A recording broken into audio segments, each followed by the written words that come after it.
Hi, you may have heard of this term called trapped emotion in the body code.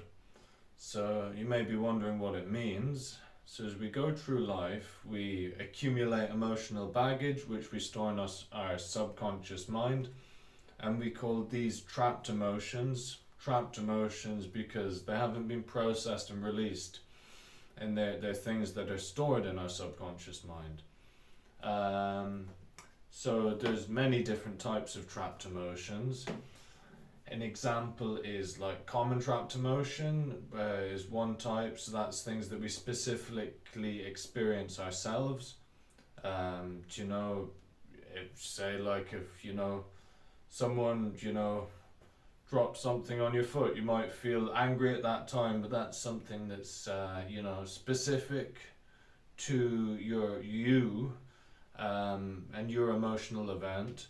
Whereas a shared emotional event could store a shared trapped emotion.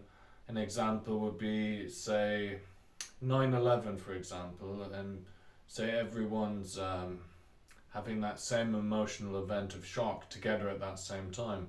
So all the people are sharing this emotional frequency, and generally, when we're clearing shared emotions, we clear it from the person we're working on, and also the person and the other people who've stored it at that time too, whether that be family or loved one, or you know someone who's been experienced that same emotional event at you at the same time. And absorbed emotions are another type of trapped emotion, and this is, for example, if someone's having an emotional event, say someone's in pain, or they're something's happening with them, and you're feeling so much empathy for them that you're nearly carrying, or you're feeling that emotion for them. And if you feel someone's emotion so much for them, you can kind of store it in the way of absorbing it. And that's another form of trapped emotion we clear. Another type is prenatal, and that's often during the third trimester. And so it is very